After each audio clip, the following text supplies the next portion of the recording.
Hello students, कैसे हैं आप सब लोग। उम्मीद करती हूँ सब अच्छे होंगे और स्वस्थ होंगे। मैं Meena Rana ICT virtual class में आपका स्वागत करती हूँ। स्टूडेंट्स, हम पढ़ रहे हैं क्लास 10th की हिंदी। प्रीवियस लेक्चर में हमने यहाँ क्षितिज पाठ्य पुस्तिका का एक गद्य खंड पढ़ा जिसका शीर्षक है नेताजी का चश्मा।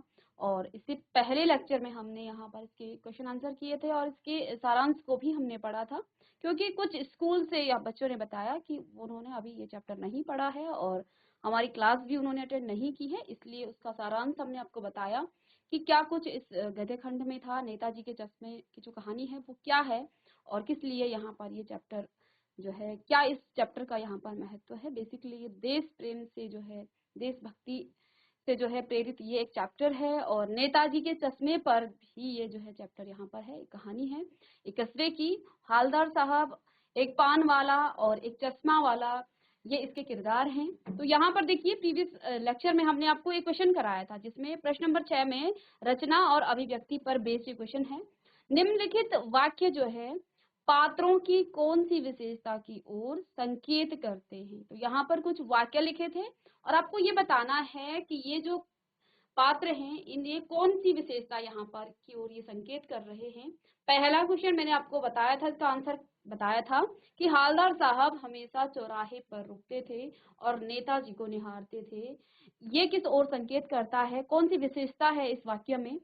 इसके बाद मैंने आपको कहा था ख और ग जो दो वाक्य हैं इनको आप करेंगे और उम्मीद करती हूँ कुछ बच्चों ने कोशिश की होगी, शायद सभी बच्चों ने किया होगा। चलिए आप इसके आंसर की ओर चलेंगे। पहला क्वेश्चन क्या था कि हालदार साहब हमेशा चौराहे पर रुकते और नेताजी को निहारते।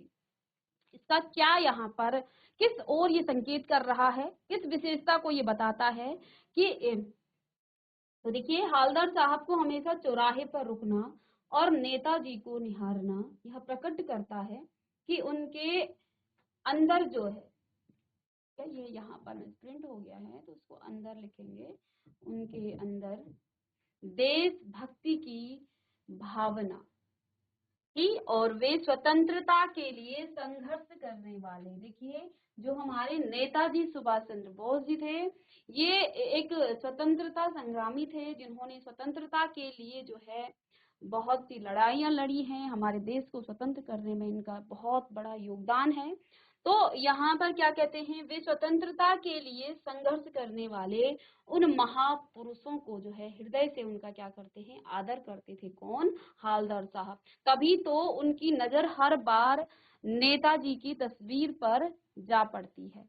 नहीं तो कई बार हम लोग भी ऐसी कुछ मूर्तियों को देखते हैं चौराहे पर, लेकिन इतनी बारीकी से हम नहीं देखते हैं, ठीक है ना, उसको इतने बारीकी से, जैसे कि यहाँ पर हालदार साहब हर बार उसको निहारते हैं। उस चौराहे पर जाना, रुकना, वहां पर पान खाना और फिर नेताजी को देखना, ये जो है हम लोग भी नहीं करते हैं। तो ये कहीं ना कहीं उनके अंदर भी देश प्रेम की जो भावना है, देशभक्ति की जो भावना है, वो उजागर कर रही है और स्वतंत्रता के लिए संघर्ष करने वाले महापुरुषों का वो आदर जो है दिल से करते हैं, अपने हृदय से करते थे, ठीक है ना।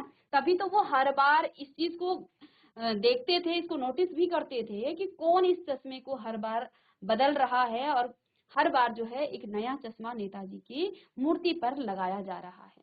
तो ये उनका भी जो है देश के प्रति, देश के उन महापुरुषों के प्रति क्या है, आदर का भाव है, सम्मान का भाव है। नेताजी को पहनाए गए चश्मे के माध्यम से वे कैप्टन की देशभक्ति को देखकर खुश होते थे, ठीक है ना। वो जो है ये, क्योंकि उन्हें हर बार ये आश्चर्य लगता था कि हर बार कौन इस चश्मे को जो है बदल रहा है। और जब वो उस चश्मे को हर बार बदला देखते हैं तो तीसरी बार जो है वो पान वाले से पूछ डालते हैं कि आखिर ऐसा कौन कर रहा है, कौन नेताजी के चश्मे को हर बार बदल रहा है। तो फिर जो है यहाँ नेताजी के माध्यम से वे कैप्टन की देशभक्ति को देखकर खुश भी होते थे। और जब पान वाले ने कैप्टन के बारे में क्या कहा, पागल है पागल वो लंगड़ा, तो उनको जो है बुरा भी लगा हालदार साहब को। तो ये जो है उसके मन में भी जो है उनके लिए क्या थी, श्रद्धा थी। किसके लिए?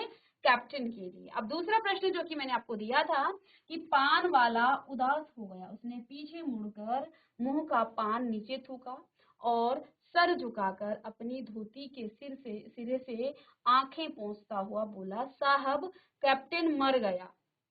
ठीक है। अब पान वाला जो है उदास हो गया था। पहले तो जब वो मूर्ति को क्या करता था, चश्मा पहनाया करता था, तब तो पान वाले ने उसकी जो है एक प्रकार से मजाक उड़ाया, उसको पागल बताया, उसे लंगड़ा बताया। लेकिन जब वो मर गया तो कहीं ना कहीं पान वाले के मन में भी जो है दुख जो हुआ, और वो जो है रोती हुई आंखों में, यानी कि अपनी उसकी भी आंखें भर आई थी, और क्या कहा उसने, कैप्टन मर गया। तो यहाँ पर किस विशेषता की ओर ये संकेत करता है, आइए इसका हम आंसर देखते हैं। चलिए देखिए, कैप्टन की मृत्यु की बात पर पान वाले का उदास हो जाना और सर झुकाकर आंसू पोंछना इस बात को प्रकट करता है कि पान वाले के हृदय में कैप्टन के प्रति जो है आत्मीयता की भावना थी। आत्मीयता किससे होती है, जो अपनेपन की भावना है ना। अब कोई मर जाता है तो जब हमें दुख होता है, बहुत इतना दुख हमें हो रहा है कि हमारी आंखों से आंसू आ रहे हैं, यानी कि हमारा उसके साथ क्या है, अपनेपन का भाव है ना, तभी तो रोएंगे। कहीं ना कहीं उसके मन में भी कैप्टन की देशभक्ति के लिए श्रद्धा थी। कई बार हम अपनेपन में ही अपनों को ही गलत बात भी बोल देते हैं। तो ये बात इस बात का संकेत करता है कि पहले तो उसने पागल है, लंगड़ा है, इस तरह की बात की थी। लेकिन जब वो मर गया था उसके बाद जो है पान वाले की आंखों से आंसू आना इस बात की ओर संकेत करता है कि उसका जो है उस चश्मे वाले से, उस कैप्टन के साथ एक जो है आत्मीयता, अपनेपन का व्यवहार, अपनेपन का जो है उसके अंदर जो है भाव आ गया था उसके प्रति। और वो जो है कहीं ना कहीं कैप्टन की देशभक्ति के लिए जो है, उसकी भक्ति के लिए वो क्या था, श्रद्धा थी। उसके चलते जो है कैप्टन के मर जाने पर बहुत दुखी हो गया था। उपरोक्त घटना से पान वाले की संवेदनशीलता और देश प्रेम की भावना का भी यहाँ पर पता चलता है ना। देश प्रेम क्या है, देखिए हमारे देश में कोई भी है ना, देश प्रेम का मतलब सिर्फ चश्मा पहनाना नहीं है। अब पान वाला यहाँ पर हालांकि उसने ये काम नहीं किया था, वो भी नेताजी को चश्मा पहना सकता था, लेकिन उसने ऐसा काम नहीं किया। लेकिन किसी देश प्रेमी के मर जाने पर उसके लिए आंसू बहाना, ये भी तो देश प्रेम है। जबकि पान वाले और उस चश्मे वाले का ऐसा कोई रिश्ता नहीं था। लेकिन हमारे देश में कोई जो है आपके आसपास कोई मर रहा है, किसी की मृत्यु हो जाने पर उसके लिए आंसू बहाना, ये भी तो हमारे देश के प्रति क्या है, ये भी तो एक देश प्रेम की ही तो भावना है ना। तो यहाँ पर ये भी जो है एक संवेदनशीलता और देश प्रेम की भावना का यहाँ पर जो है की ओर ये संकेत करता है। ये आप लिख लेंगे। चलिए इसके बाद तीसरा था, कैप्टन बार बार मूर्ति पर चश्मा लगा देता है। ये किस ओर संकेत करता है, आप साथ साथ लिखते भी रहेंगे। कैप्टन द्वारा बार बार मूर्ति पर चश्मा लगाना यह प्रकट करता है कि वह देश के लिए त्याग करने वाले लोगों के प्रति जो है अपार श्रद्धा का भाव रखता है। उसके हृदय में देशभक्ति और त्याग की भावना कूट कूट कर भरी हुई है। ठीक है ना। तो इन 3 प्रश्नों के उत्तर आप जल्दी से लिख लीजिएगा। क्या यहाँ पर किस ओर जो है ये वाक्य संकेत कर रहे हैं। पहला क्या था कि पहला वाक्य है, हवलदार साहब हमेशा चौराहे पर रुकते और नेताजी को निहारते थे। पान वाला उदास हो गया, उसके पीछे मुड़कर जो है अपने मुंह का जो पान था, जो कि हमेशा उसके मुंह में रखा रहता था, उसने थूका और फिर झुकाकर अपनी धोती से सिरे से उसने आंखें पोंछी, अर्थात वो रो रहा था। और उसने क्या कहा, कैप्टन मर गया। कैप्टन बार बार मूर्ति पर चश्मा लगा देता था। इन 3 वाक्यों का क्या यहाँ पर अर्थ है, किस ओर ये संकेत कर रहा है, इन तीनों को आप जल्दी से नोट डाउन कीजिएगा। ठीक है, चलिए चलिए नोट डाउन कर लिया सबने। चलिए आगे देखिए, क्वेश्चन नंबर 7। यहाँ पर प्रश्न नंबर 7 क्या कह रहा है, जब तक हवलदार साहब ने कैप्टन को साक्षात नहीं देखा था, यानी कि आमने सामने नहीं देखा था, तब तक उसके मानस पटल पर, यानी कि उसके मन में उसका कौन सा चित्र रहा होगा, अपनी कल्पना से लिखिए। ठीक है। तो क्योंकि पहले जो है हवलदार साहब उस पान वाले से ही पूछ रहे थे कि ये कौन, किसने ये काम किया, कौन बार बार नेताजी की स्मारक को या नेताजी की जो मूर्ति है उस पर कौन चश्मा लगा देता है।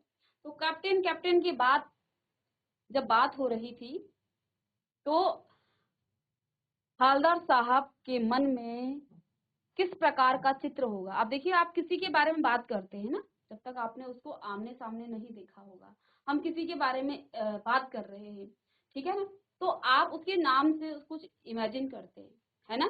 तो यहाँ पर भी क्या वो सोचते होंगे उस कैप्टन के बारे में। तो हवलदार साहब ने जब तक कैप्टन को साक्षात नहीं देखा था, तब तक उनके मानस पटल में, यानी कि जो हमारी इमेजिनरी पावर होती है, जिसे हम इमेजिन करते हैं, है ना, तो वो क्या सोचते होंगे कि वो एक भारी भरकम मजबूत शरीर वाला और रौबदार छवि अंकित हो रही होगी। उन्हें लगता था फौज में होने के कारण लोग उन्हें कैप्टन कहते हैं, ठीक है ना, क्योंकि कैप्टन जो है फौज में ही एक क्या होता है, एक वहां पर पोस्ट है कैप्टन की, ठीक है। तो शायद हवलदार साहब को भी ऐसा ही लगता होगा, क्योंकि कैप्टन कहने से उनके मन में इस प्रकार से जो है बहुत ऐसा कि कोई हष्ट पुष्ट आदमी होगा और वो जो है बड़ा रौबदार छवि का होगा। लेकिन जैसे ही उस कैप्टन को देखते हैं तो वो बड़ा दुबला पतला, ठीक है ना, और एक टांग से लंगड़ा, साथ ही साथ मोटा और वो था, ठीक है ना। तो यहाँ पर ये जो है कल्पना कर रहे होंगे कौन, हवलदार साहब, कैप्टन के बारे में, क्योंकि नाम से तो पता चल रहा है, क्योंकि जब आप भी चैप्टर पढ़ते हो और जब तक आपने चैप्टर पूरा नहीं पढ़ा होता है तो तब तक ऐसा लगता है कि कैप्टन कोई जो है बड़ा ही रौबदार आदमी होगा, है ना। लेकिन जब उसको देखते हैं कौन, हवलदार साहब, तो वो एक टांग से लंगड़ा था और बड़ा ही दुबला पतला आदमी था, एक कमजोर व्यक्ति था। तो ये कल्पना की होगी शायद हवलदार साहब ने भी, ठीक है। चलिए इसका उत्तर लिखिएगा। प्रश्न नंबर 8 है, इसके बाद लिख लिया आप सभी ने। प्रश्न नंबर 8 में है, कस्बों, शहरों, महानगरों पर किसी न किसी क्षेत्र में जो है प्रसिद्ध व्यक्ति की मूर्ति लगाने का प्रचलन सा हो गया है, ठीक है ना। आप देखते हैं जहां पर चौराहा होता है और बीच शहर में जो है क्या लगाई जाती है, किसी न किसी व्यक्ति जो उस क्षेत्र विशेष का के लोग होते हैं, जिन्होंने कुछ महान कार्य किया हो, कुछ प्रसिद्ध व्यक्ति होते हैं, उनकी स्मारक, उनकी मूर्ति को लगाया जाता है, ठीक है ना। जैसे कि यहाँ पर नेताजी सुभाष चंद्र बोस की जो मूर्ति थी वो लगाई गई थी। इस तरह की मूर्ति लगाने के क्या उद्देश्य हो सकते हैं, क्यों ऐसी मूर्तियां लगाई जा रही होंगी। आप अपने इलाके के चौराहे पर किस व्यक्ति की मूर्ति स्थापित करवाना चाहेंगे और क्यों।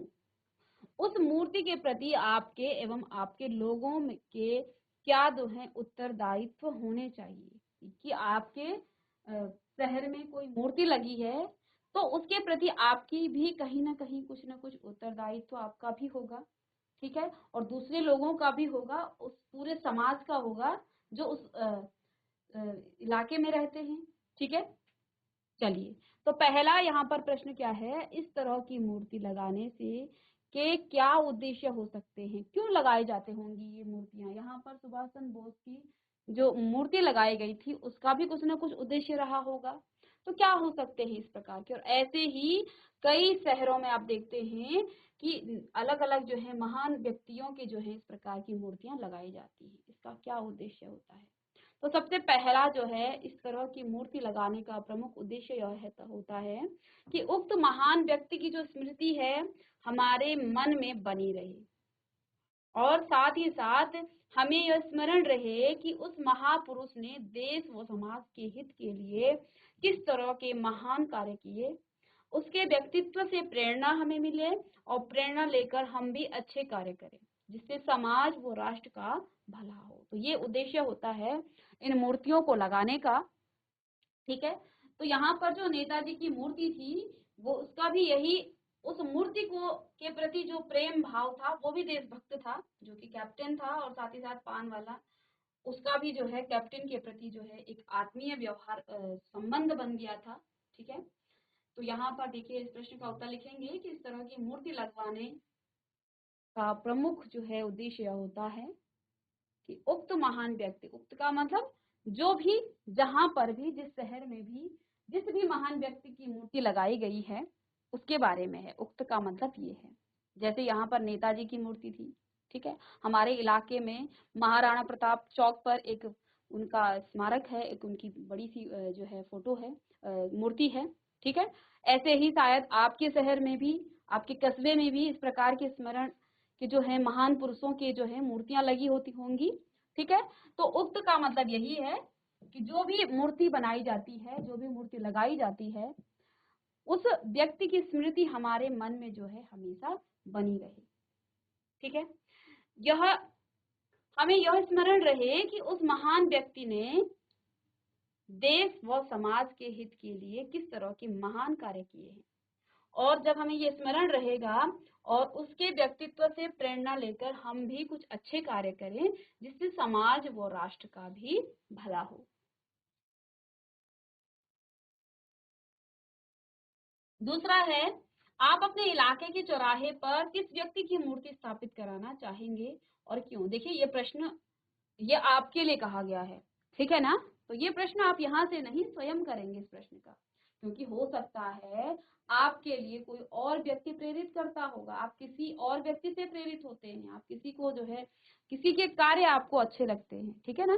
तो आप किसी भी महान पुरुष की मूर्ति आप स्थापित कराना चाहेंगे और क्यों आप कराना चाहते हैं उसका भी आप कारण लिखेंगे। बाकी यहाँ पर जैसे उदाहरण के लिए यहाँ पर कुछ लिखा है कि हम अपने इलाके के चौराहे पर महात्मा गांधी की मूर्ति स्थापित कराना चाहेंगे। इसका कारण यह है कि आज के परिवेश में जिस प्रकार से हिंसा, झूठ, स्वार्थ और बेमनुष्य जो है सांप्रदायिकता, भ्रष्टाचार आदि बुराइयां व्याप्त होती जा रही हैं, उसमें गांधी जी के आदर्शों की जो है प्रासंगिकता और भी बढ़ गई है। गांधी जी की मूर्ति स्थापित होने से लोगों के अंदर सत्य, अहिंसा, सदाचार और सांप्रदायिक सौहार्द आदि की भावनाएं उत्पन्न होंगी। इससे समाज और देश का वातावरण भी अच्छा बनेगा। तो सबसे ज्यादा यहाँ पर सबसे अच्छा उदाहरण है महात्मा गांधी जी का, ठीक है। हो सकता है आपकी सोच में कोई और हो तो आप उसको भी लिख सकते हैं, क्योंकि ये प्रश्न आपके ही संदर्भ में है, आपको ही इसका उत्तर करना है। तो आप यहाँ पर जो सबसे अच्छा था वो महात्मा गांधी की मूर्ति हम स्थापित कराना चाहेंगे, क्योंकि उन्होंने सत्य, अहिंसा और सदाचार की जो भावनाएं हैं वो जो है हमारे देश वासियों के अंदर जो है कई हद तक जो है व्याप्त हैं उनके। और जब हम उनकी मूर्ति लगाएंगे इससे हमारे समाज का जो वातावरण है वो क्या हो जाएगा, स्वच्छ हो जाएगा, अच्छा हमारा वातावरण बन जाएगा, ठीक है। इसके बाद तीसरा यहाँ पर क्या था, उस मूर्ति के प्रति आपके और दूसरे लोगों की क्या उत्तरदायित्व होने चाहिए, ठीक है। तो हमारा यह उत्तरदायित्व होना चाहिए कि हम जो है मूर्ति की गरिमा का ध्यान रखें।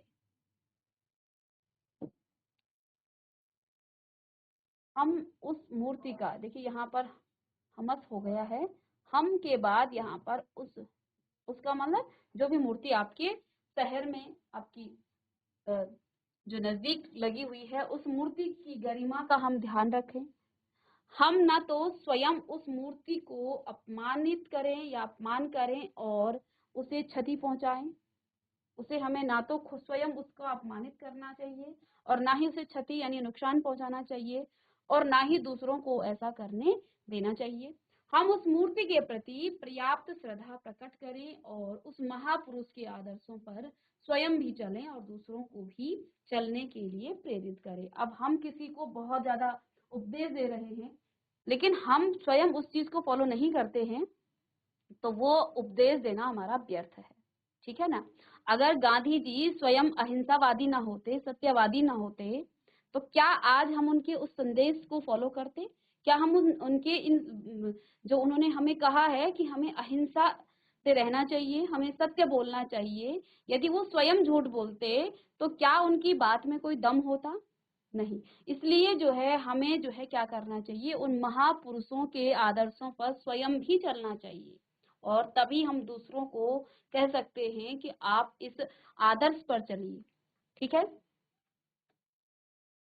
तो यहाँ पर देखिए प्रश्न नंबर 10 है, निम्नलिखित पंक्तियों में स्थानीय बोली का प्रभाव स्पष्ट दिखाई देता है। आप इन पंक्तियों को मानक हिंदी में लिखिए। तो देखिए हमारी स्थानीय बोली जो है वो अलग अलग बोलियां जो है अलग अलग स्थानों के हिसाब से है। तो यहाँ पर एक वाक्य आया था कि कोई गिराक आ गया समझो, उसको चौड़े चौखट चाहिए, तो कैप्टन किधर से लाएगा, तो उसको मूर्ति वाला दे दिया, उधर दूसरा बिठा दिया। तो इसका यहाँ पर इन पंक्तियों को मानक हिंदी यानी कि शुद्ध हिंदी के रूप में आपको इसको लिखना है। तो यहाँ पर क्या इसका मतलब है कि अगर कोई ग्राहक, गिराक का मतलब ग्राहक से है, ठीक है ना, कोई ग्राहक आ गया और उसे चौड़े चौखट वाला चाहिए, क्या, चश्मा, ठीक है, तो कैप्टन कहाँ से लाएगा, तो उसे मूर्ति वाला चौखट दे देता है और उसकी जगह दूसरा लगा देता है। तो ये इसका मतलब है। चलिए इसको भी लिख लेंगे। चलिए नेक्स्ट प्रश्न है प्रश्न नंबर 11। भाई खूब क्या आइडिया है। इस वाक्य को ध्यान में रखते हुए बताइए कि भाषा में, एक भाषा में दूसरी भाषा के शब्दों के आने से क्या लाभ होते हैं। तो एक भाषा में दूसरी भाषा के शब्दों के आने से उस भाषा की भाव अभिव्यक्ति की क्षमता जो है में वृद्धि हो जाती है, यानी कि उसकी भाव को ग्रहण करने की जो क्षमता होती है वो वृद्धि, यानी कि उसके भाव को हम जल्दी से समझ जाते हैं, ठीक है। और भाषा का भंडार भी बढ़ता है क्योंकि आप कई प्रकार की भाषाओं को भी सीखते हैं। भाषा का स्वरूप अधिक जो है आकर्षक भी हो जाता है और भाषा आपकी कैसी लगती है, आकर्षित भी लगती है। भाषा में प्रभावमयता आ जाती है, ठीक है। इसको आप भाषा अध्ययन भी कर सकते हैं।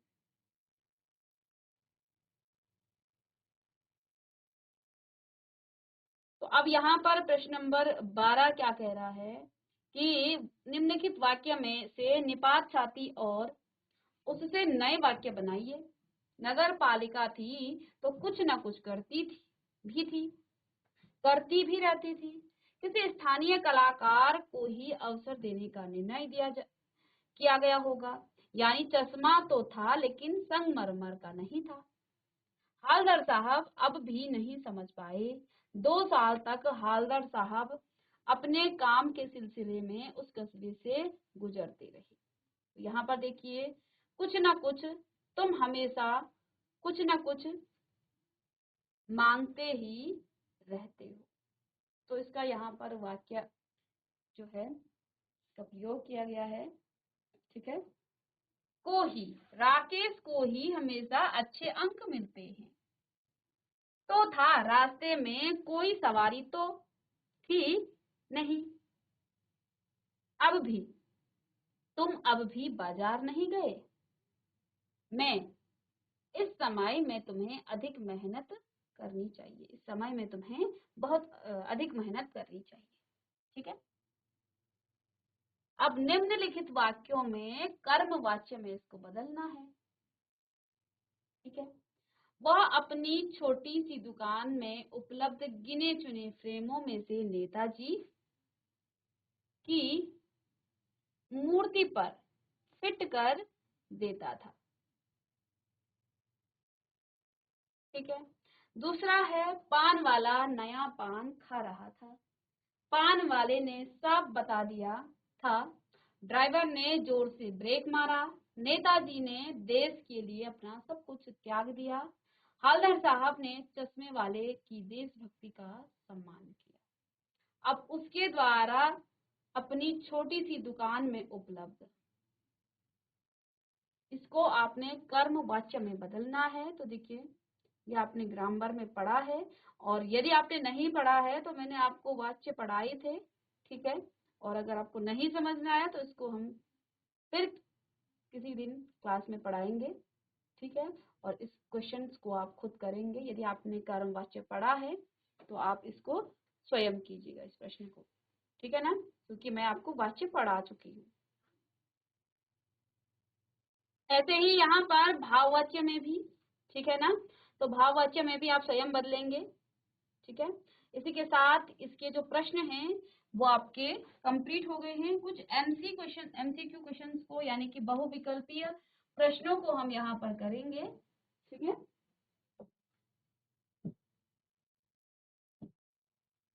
चलिए,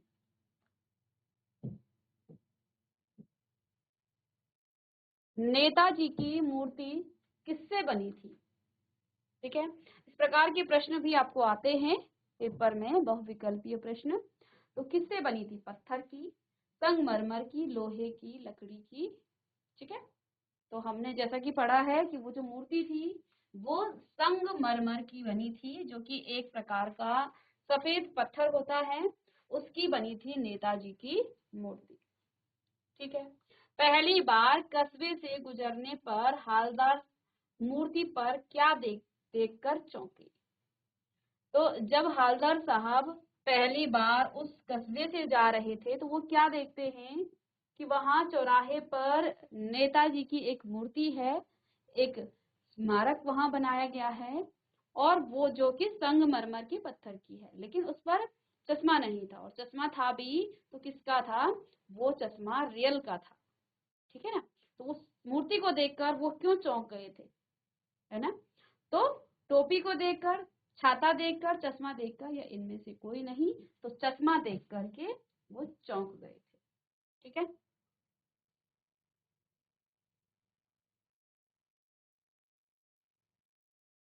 नेक्स्ट है, कस्बे से जाने के बाद भी हालदार साहब किसके बारे में सोचते रहे? ठीक है, यहाँ हवलदार लिख दिया है जबकि ये आपका हालदार साहब है। ठीक है, इसको ठीक कर लेंगे, आप चैप्टर पढ़ चुके हैं तो आपको पता है यहाँ पर हालदार साहब था। ठीक है, तो थोड़ी सी कुछ गलतियां यहाँ पर हैं, इनको आप ठीक कर लेंगे। हालदार साहब था ये, हालदार, और यही यहाँ पर भी है हालदार।